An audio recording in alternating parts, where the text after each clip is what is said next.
for the cameras to explain why she plans on campaigning until the very end. Haley wants you to know she is not dropping out. South Carolina will vote on Saturday, but on Sunday, I'll still be running for president. I'm not going anywhere. And after she made that statement, Haley then sat down and spoke with us. What Nikki Haley told me, you'll hear it for yourself in moments. Come on in. I'm Blake Berman, and this is The Hill on NewsNation.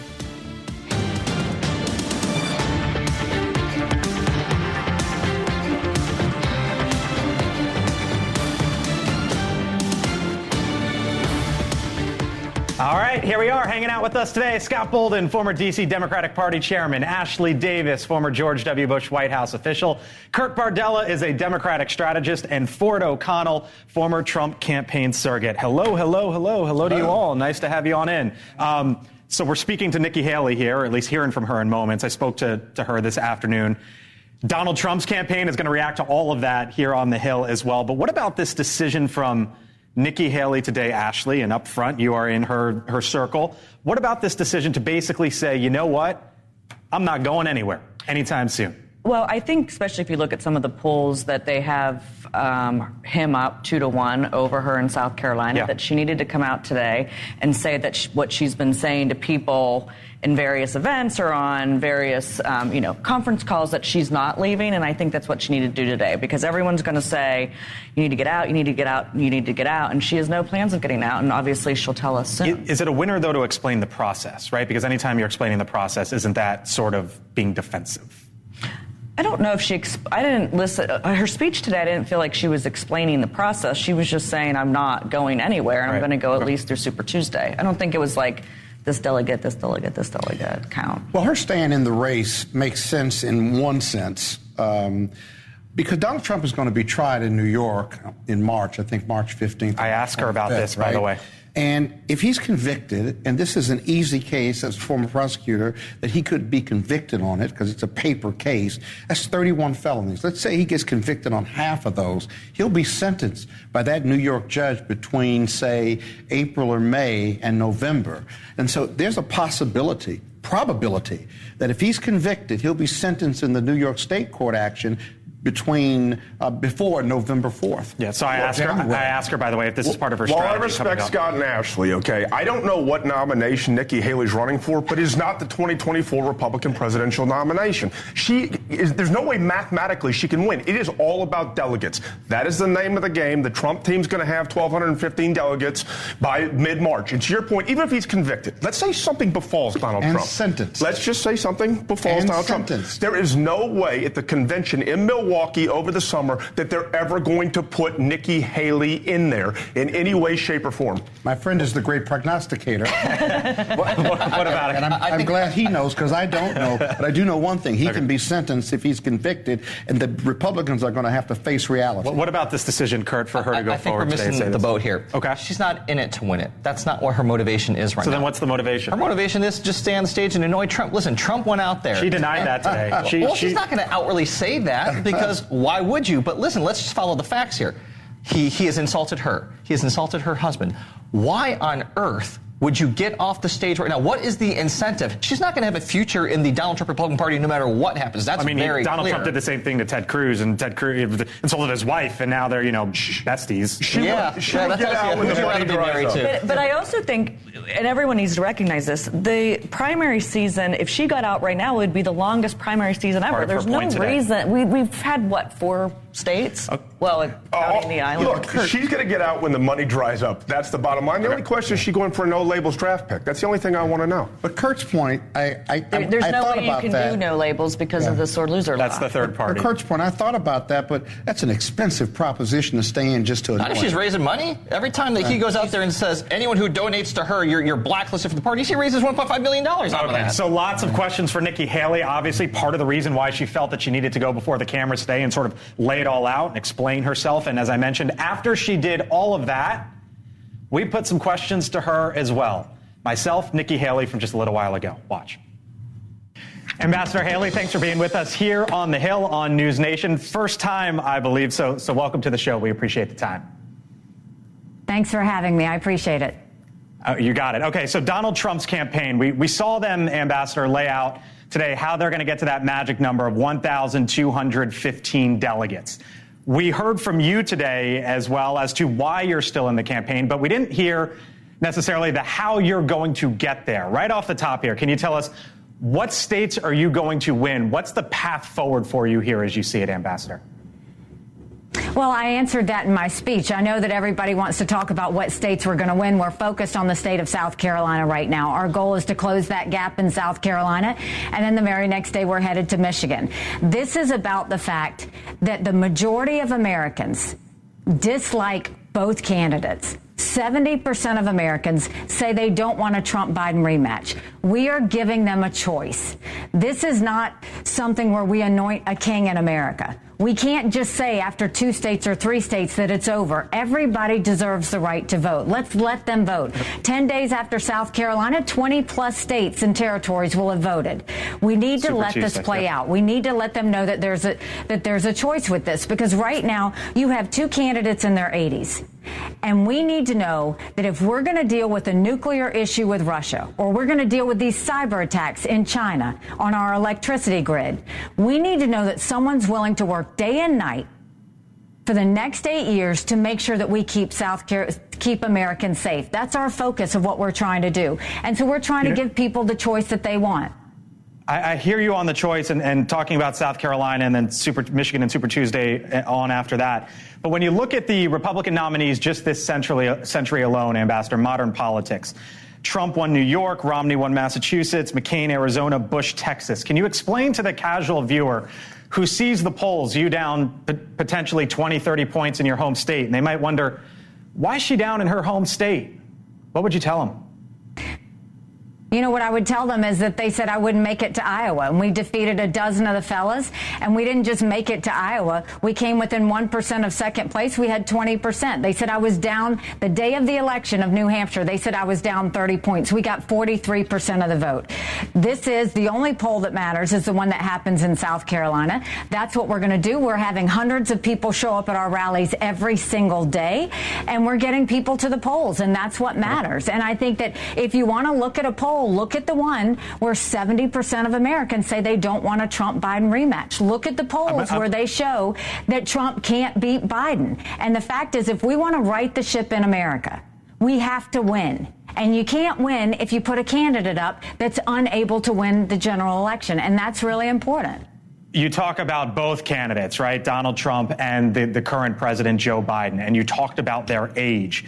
You said earlier today the presidency is the most demanding job. I'm not sure there's anyone who would dispute that. But you also said this, quote, you don't give it, meaning the job, to someone who is at risk of dementia, end quote. Do you believe that Donald Trump has dementia currently? Do you believe that the current president, Joe Biden, has dementia at this moment?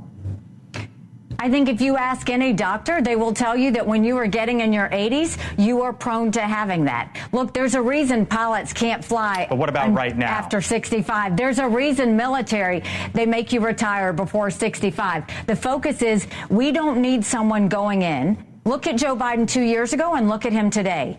We have serious issues. It is not normal to have an open border where we don't stop people from coming in. It is not normal that we focus more on gender pronouns than reading and math. That is what Joe Biden's giving us. But look at what Donald Trump's giving us. It is not normal that you go and say you're going to ban your opponent's supporters and not allow them into your group. It is not normal that you go inside with dictators and tell them to invade our allies. It's not normal that you mock military members. None of that is normal behavior from either one of them. What I am saying is Americans are saying in polls, 70%, that they want normal again. They don't want chaos. They don't want this mess. They want to know that government is now serving them again. And they're not feeling that. Think about what our kids have gone through. In the last few years, they've gone through COVID. They look at the debt and they wonder how they're going to have to be responsible for that. They look at the fact that they may not be able to buy a home or get a job, and all they feel is anger and chaos. We owe it to our kids to give them something that is normal and stable again. We owe it to them to make sure we right the ship, and that's what I'm trying to do. You talk about chaos and stability. I heard you say today, Ambassador, that you are going to be hanging in this race until all votes are cast. And that made me think, okay, let's look at the schedule here for a second. Donald Trump, we know, will be the first former president of the United States to stand a criminal trial starting on March 25th. Legal observers that we've had on this show say maybe it'll last 2 months, 2.5 months. Okay, that brings us to early June. The last races in the Republican primary are June 4th. There's a handful of states on that date, as you know. So just getting right to it, Ambassador, is part of your strategy to hang in there to see if Donald Trump is indeed convicted? My strategy is to make sure that the American people have their voices heard. But it is also acknowledging the realities that he will be in court March and April, May and June. More judgments or court cases will be heard. He himself has said he's going to spend more time this year in a courtroom than he is going to be on the campaign trail. That's a problem. If you look at what he's been talking about the last few weeks, all he is doing is talking about himself. Even when it came to Navalny, he didn't go and criticize Putin. He didn't talk about the courage of Navalny for fighting corruption, even though Putin murdered him. Instead, he puts up a tweet and compares himself to Navalny in the way he's being treated in these court cases. We can't have these kind of distractions and expect to win. Okay, so part one there of my interview with Nikki Haley. Ashley, she wouldn't say what the path is. She couldn't really explain why she was down in South Carolina big. And then when I asked what's the strategy, is it basically to see if Trump gets convicted this summer of something? She said the strategy is to make sure people have their voices heard.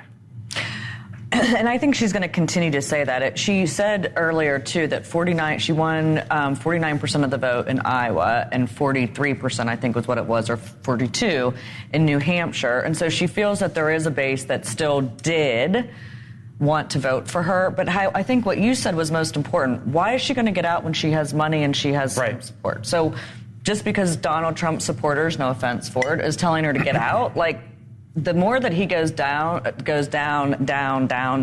these paths with her, the less she's never going to get out. This is a delusional suicide mission. She's going to get crushed in her home state. These are the voters who know her best. And when you look at the schedule, you did bring this up, okay? Here's the thing. She is losing in every single state going forward in the Republican primary. And the other little lie she says in there is that, Donald Trump's the only candidate Joe Biden can beat. Right now, according to Decision Desk HQ, if the election were today, he has 312 electoral votes.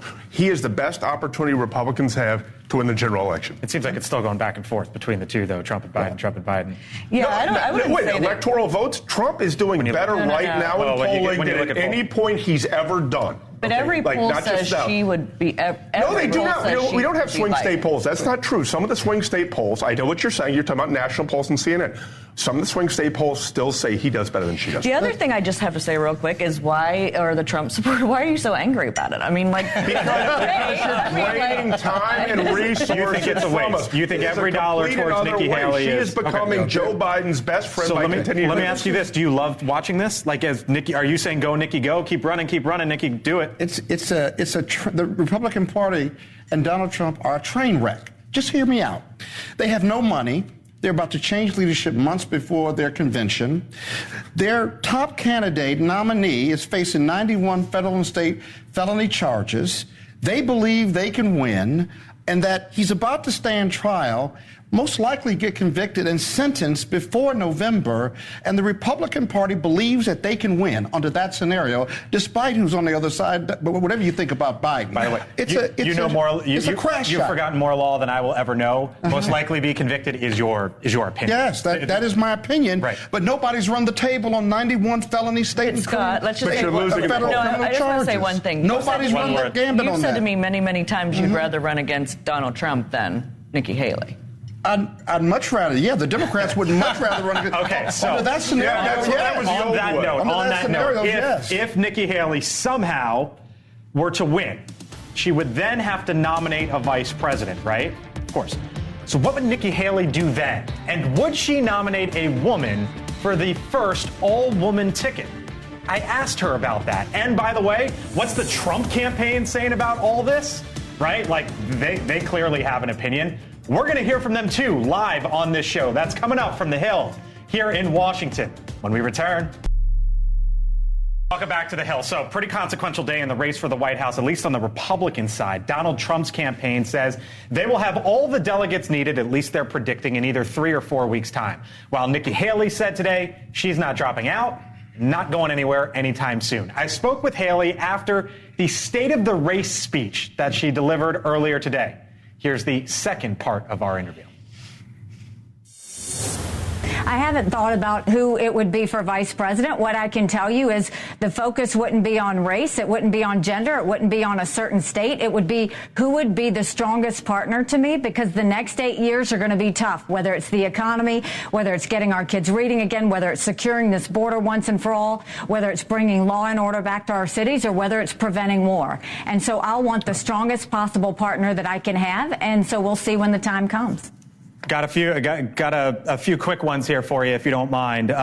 There's truckers that are threatening to boycott New York and New York City because of the $355 million judgment against Donald Trump. Should they? Would you support a boycott of that nature?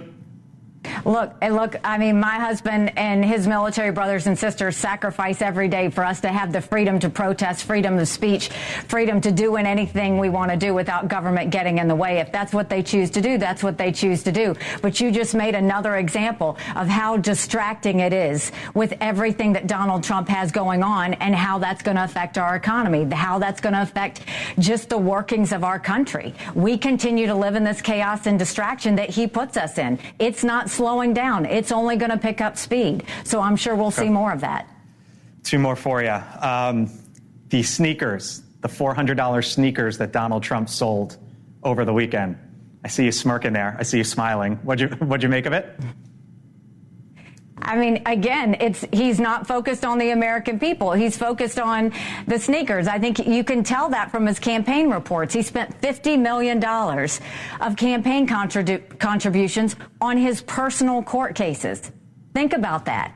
I mean, look at where all his attention is going. Look at his tweets. Look at the gold shoes. Look at the campaign contributions. Everything is about his court cases.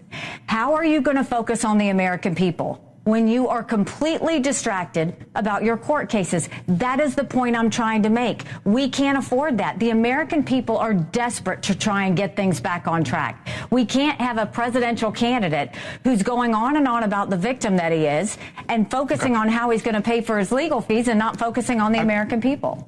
I want to end with this, Ambassador. There was a moment in your speech today which brought you to a pause and brought you to tears for a minute. I want to play it for the audience at home and then get your reaction on the other side.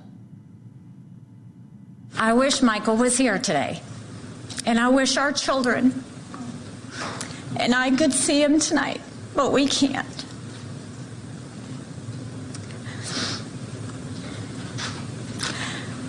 He's serving on the other side of the world, where conflict is the norm. Donald Trump questioned where your husband was the other day, and I wonder what was going through your mind at that moment. And have you forgiven Donald Trump for what he said? Well, look, I mean, Michael and I don't take these things personally. When you're in politics, you have to, get used to anything. But I will say, if you mock one member of the military, you mock every member of the military. These men and women don't go and sacrifice their lives for the fun of it. They do it because they believe in something bigger than themselves. They do it because they still believe in this amazing experiment that is America. I mean, the kids and I are incredibly proud of Michael. I miss him terribly. He is like my right arm. So, doing this without him has been hard. But at the same time, I'm so grateful for him and so many other men and women who are putting themselves in harm's way around this dangerous world because they believe that this country is worth fighting for. And that's why we continue to do this. It's about the sacrifice and service that we need to make for all the Americans. It is not a place for Donald Trump to be mocking the military or making light of what their sacrifice and service is. He's done this and made it a pattern over and over again, whether he says military veterans who lost their lives are suckers and losers, or whether he said at Arlington National Cemetery what was in it for them. If you don't get why they do this, it says more about him than it'll ever say about us. Okay. Ambassador Nikki Haley, we got to leave it there. Again, we thank you for the time, and we hope you come on back here on the Hill. Appreciate it. Thanks so much. Okay, so that was Nikki Haley earlier today around the table. That message about military families is falling on deaf ears in South Carolina. You realize that Trump is up by 33 points in military families. There is nothing she can do. And you actually made this point earlier today. If she should have given this speech 6 months ago, I'm going to tell you something. If she gave this speech 6 months ago, she'd still be losing. Were you watching my live shot on Kama's show? All the there time. You go. I made this I will tell you that even if she gave this 6 months ago, she'd still be getting crushed because she still does not understand what the Republican Party is about today and the party that she's trying to lead. So the point that I made earlier was if Nikki Haley gave this speech in the summer of 2023, that's fine, right? You explain why you, not Trump or Biden or any other Republican. But to give this speech today, does it show that she's on her last leg, that there's really nowhere to go from here? I just think it shows that she understands she's not going to win this thing. And again, I don't think that's the point. There just is no reason to get out of the race. What does she have to lose? What incentive is there for her to get out right now? She's making her point. She's still raising money. She has nowhere to go after this. She's not a sitting governor. She's not a sitting legislator. She's not going to get appointed to anything in the Trump administration if he were to win. So why would you get off the stage at this point? I'll give Ashley the last word. Go for it. I think what I've said earlier is she's got every reason to stay in because of Donald Trump. Donald Trump is feeding her good talking points, too. You know, the issue that she's talking about military families, he gave her that talking point to talk about her husband because he raised the question of where she was. So there are lots of reasons for her to stay in because there are other things that can happen that will elevate her. Mrs. Davis, last word to you. Well, she's staying in, but one thing I do want to say, which is much different than all the other candidates, is she has the thickest skin.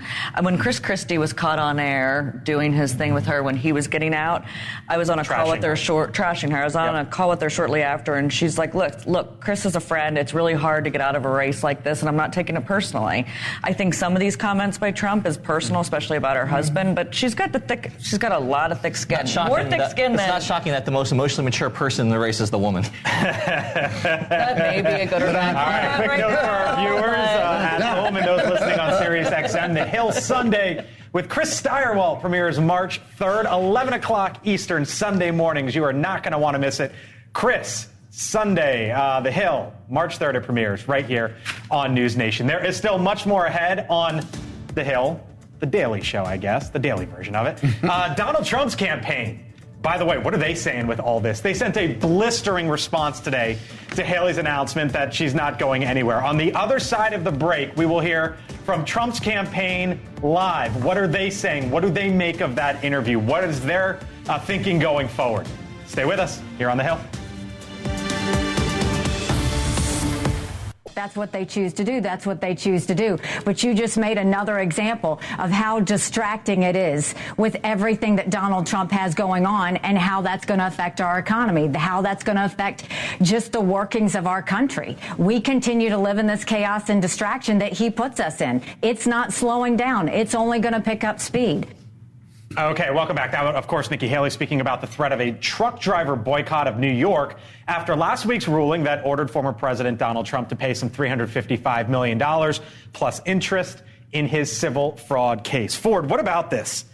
This got some pickup. Truckers for Trump was trending. Good for these truckers, these blue-collar truckers, okay? They recognize a partisan fix and an abuse of the law. We are talking about a victimless crime here and a $450 million penalty. This has never happened in the history of the state of New York, and everyone can tell from a distance, whether you like Donald Trump or not, the fix is in, and this is an abuse of power. Remember... Is boycott the solution? Yes, boycott's the solution, because I think every now and then it's great for the Manhattan elites to have to scurry around and get their own stuff. Is this the first of many to come? It may well be. It depends how much more they continue to abuse power. Why are you pointing at Scott? Because Scott likes to do that. You pointed directly at Scott. I'm going to defend Scott here for a second. You said Manhattan elite. How can the fix be in when you had massive repetitive fraud to the size of what Donald Trump, you had conclusions of fact, but you had based on facts of law. That's the first thing. But more importantly, this. Yesterday we had the head of the truckers union, one of the truckers unions on. In the history of America, these protests that the truckers have tried to do since 2016, right, have lived on the internet and died on the internet. It's not going to make one bit of difference whether they don't deliver to New York either. There'll be other truckers, independents and otherwise that can deliver. Speaking of the internet, our segment that we did yesterday on YouTube had like more than 1,000 comments Yeah. Good or bad? So I'm going to read some. Here's what they said. Quote, the truckers, and these are just YouTube comments. The truckers would not have taken a political stance if there wasn't a political stance against Trump in the first place. That's one. Mm-hmm. Ford's rah-rah cheering over there. The second one, what this guy fails to realize is that these things start small and then gain momentum. Someone needs to take a stand in the politicized New York justice system, and this could be exactly what's needed. Another one. You guys are funny. Didn't Budweiser say the same thing? New York will be eating rats by the end of the week. So the commenters, wait, time out. So the commenters basically agree with me on just about everything, and it would be nice if we could actually push New York like we did with Budweiser. But So here's the push, by the way. He's going to appeal this decision. He's got to post a bond, more money from the Republican Party. But he gets a chance to appeal, and it'll be 3 judges. It may be en banc at the appellate level, and there's where his this is going to be a big case for the New York Appellate Division. Can they actually put aside their feelings about Trump and actually follow the law? And if they can, then guess what? It's either going to be thrown out or significantly reduced. So tomorrow on this show, I'll speak with Shark Tank star and investor Kevin O'Leary.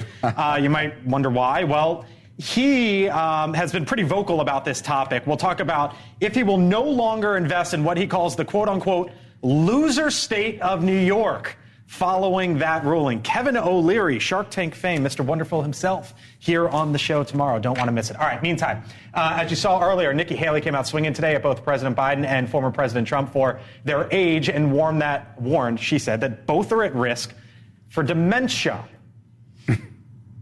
We've all seen them fumble their words and get confused about world leaders. That's not who you want in the Oval Office when Russia launches a nuclear weapon at our satellites.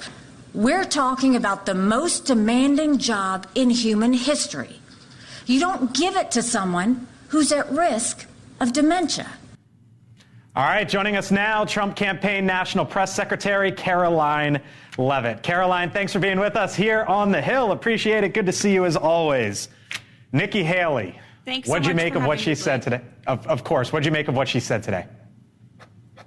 Well, Nikki Haley certainly had a lot to say today, and it's the same message that she's been parroting for months, but clearly voters are not listening. The one thing she did not say is to name a single state that she can win. The truth of the matter is Nikki Haley does not have a pathway to victory in this Republican primary. She lost by more than 30 points in Iowa. She lost by double digits in New Hampshire. She lost to literally none of the above in Nevada, walking out of that state with 0 delegates. And now she's headed to another embarrassing defeat in her home state of South Carolina, where President Trump is crushing her in the polls, and the road ahead gets a lot worse. He's beating her in every single Super Tuesday state as well. She is single-handedly preventing the Republican Party from completely unifying around the presumptive nominee, President Trump, so we can take the fight to Joe Biden, who is mentally incapable of being commander-in-chief, who has created the greatest border crisis this country has ever seen, and who has decimated our American economy. We need to get to work on fighting the Democrats, and Nikki Haley is preventing us from doing that. So you talk about fighting the Democrats. Your campaign today put out a memo in advance of Nikki Haley's speech. And I'm paraphrasing here, but the campaign basically said, if you're wondering what's next, here's what it is. And let me tick through it real quick. You say that Nikki Haley is, quote, irrelevant and not newsworthy and should be treated as such. The Republican National Committee becomes one with Donald J. Trump's presidential campaign. Convention planning begins in earnest, and the general election that we have always known starts now, essentially, and the case to fire President Biden is prosecuted. So that's what you say is coming down the pike for your campaign. Does that begin Saturday evening or Sunday morning, assuming President Trump wins by a significant margin in South Carolina? When does that begin? Yes, absolutely. First of all, the fight against Joe Biden and the Democrats has started the second that Donald Trump launched his campaign more than a year ago. We've been hell-bent on exposing the fraud of the Biden administration, exposing their corruption, and also shining a light on just how better the lives of the American people were a few years ago under President Trump. As for Nikki Haley, the case has been very clear. Voters made their choice clear in Iowa. They made it clear in New Hampshire, Nevada, and they will again in South Carolina. There is no mathematical possibility for Nikki Haley to secure the delegates to be the Republican nominee at this point, Carolina, and we are focused on moving on. I hear you, and I asked her about that as well. But generally speaking, when do you move on to the general is the more succinct way to put that question. When do you say Nikki Haley's President done, Trump's... the Republican primary's over, general time, let's go? When do you see that happening?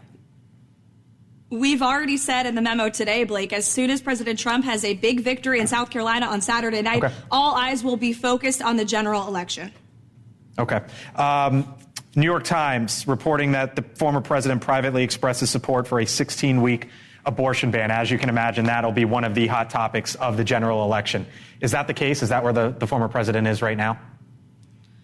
No, that fake news story was from the New York Times. We called it out as such. The president has consistently said that he is proud of his record as the most pro-life president in American history. His conservative Supreme Court justices were the reason that Roe v. Wade was overturned and that decision was returned back to the states. That's where President Trump believes that it belongs at this point. He's open to discussion when he is back in the White House with both sides to come to an agreement that everyone will be happy with. But the fake news to run a story that he has somehow committed to a certain number of weeks at this point is totally and completely false.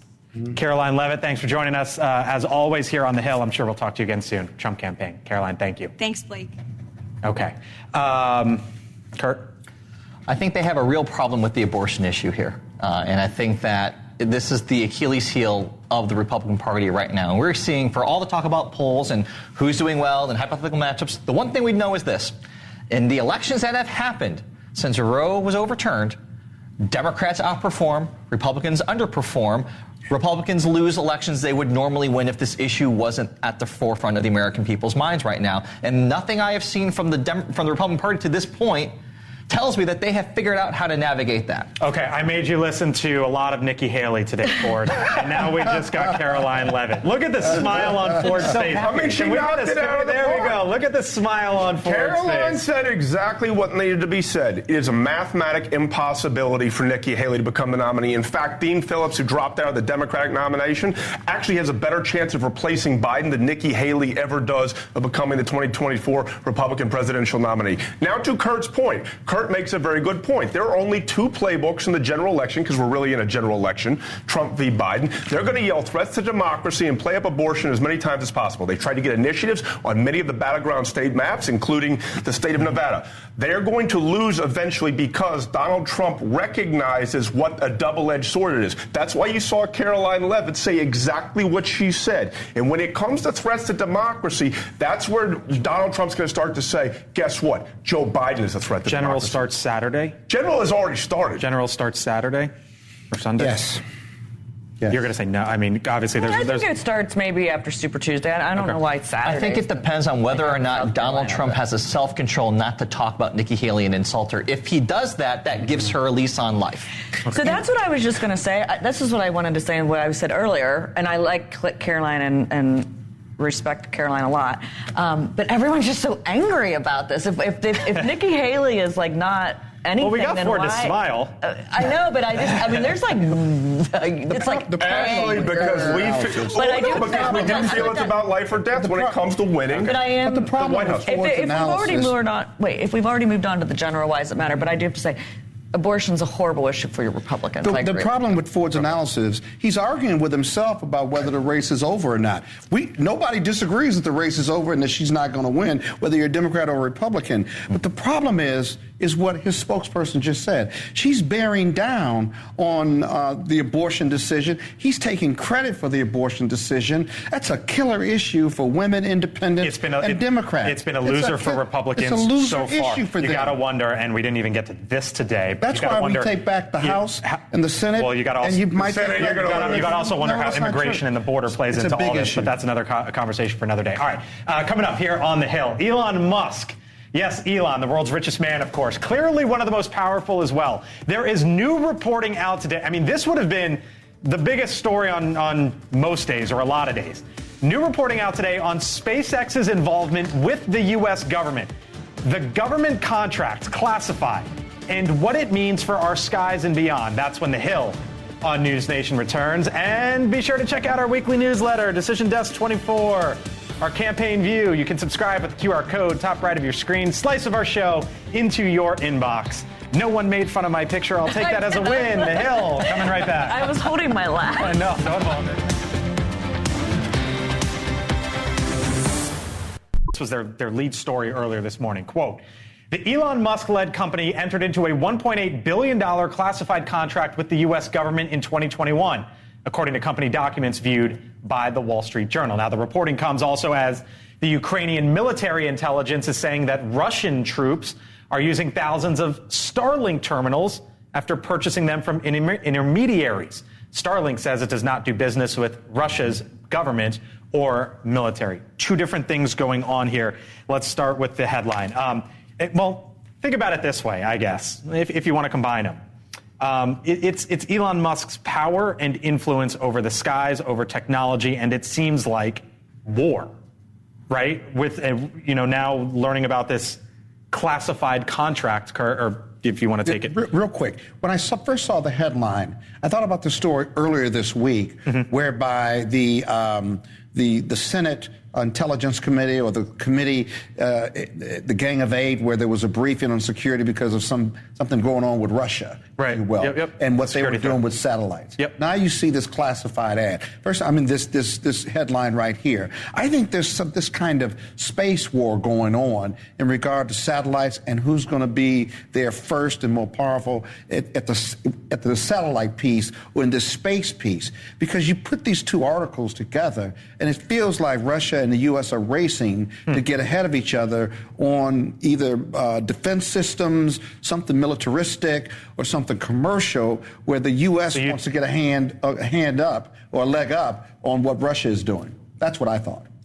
Well, I hope we always are trying to get a leg up on what Russia. But this is a space race. But the problem I have with this EMP weapon is that's the plot from the movie GoldenEye, okay? That was a little bit of a political dump out there. EMP, electronic magnetic pulse. That's the plot from the movie GoldenEye in 1995. Look, Elon Musk has been on this space thing since, I believe, 2002. This is nothing new. This is about the fact that everyone's waking up to it. And let me tell you, when it comes to technology, I'm more concerned about the Chinese Communist Party than I am about the Russians. But here's the thing. So we obviously see SpaceX rockets launch, right? Like, you can go and you can see the thing. But now, or just social media, whatever.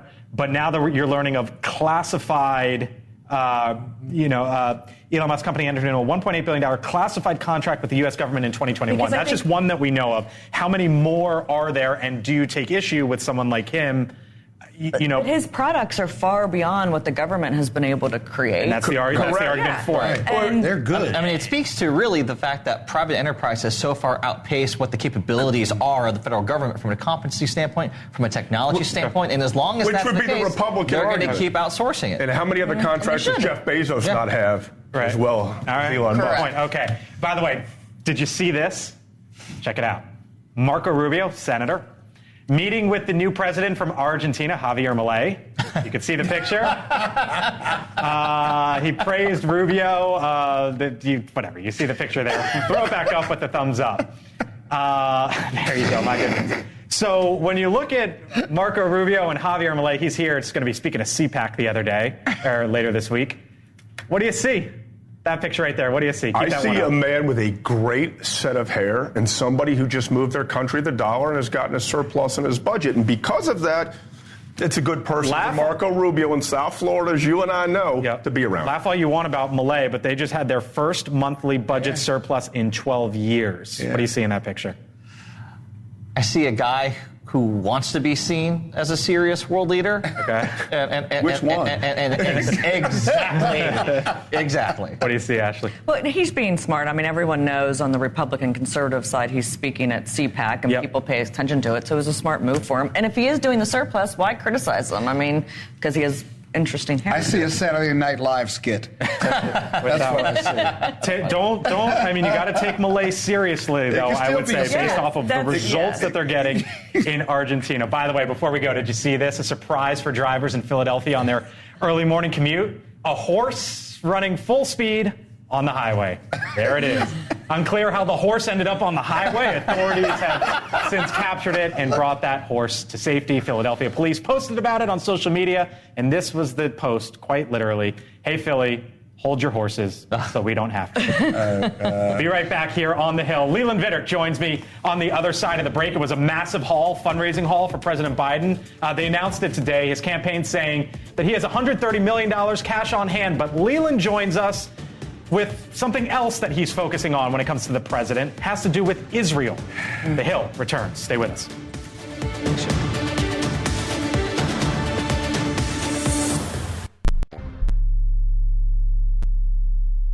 All right, welcome back here to the Hill. President Biden is boasting about his campaign cash, saying the campaign announcing today that the president raised $42 million in January alone. That is a huge number.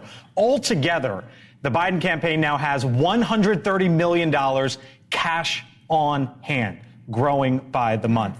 Leland Vittert, host of On Balance. Well, I mean, if he decides to bow out, that'll build a really nice library. for what he's going to do with the money? Yeah, a $130 million library. Look, the issue for President Biden has never been raising money. Okay? Right. And Democrats have big pockets that they're willing to open. And look, there's also some moderate political donors who are willing to go and donate against Donald Trump, who's now the presumptive nominee. The problem, and we're going to be covering this in just a few minutes, the problem for Joe Biden is his base right now. The progressive base is not excited. And we see him going out to California today. California. We've seen him have problems in Michigan where he's going. We've seen a lot of issues in states that should be very safe where he's having problem with Arab Americans in Michigan and with black Americans in Georgia. Not that they're going to vote for Donald Trump, but that they may stay home. And that is a crisis that cash helps with, but it does not solve. Well, it does not solve. Right, you can't buy your way into an election. But what would you say though if I were to just push back on you and say, you know what, $130 million cash on hand, $42 million, like for all the noise, they're humming along.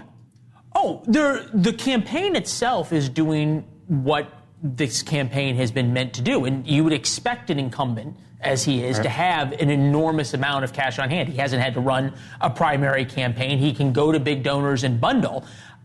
But again, if what you're selling to your core voters, they're not buying, no amount of cash can then make them buy it. This is what we talk about in the hallway, sprinkled in with a little golf, by the way. Who do you got coming up on the show? All right.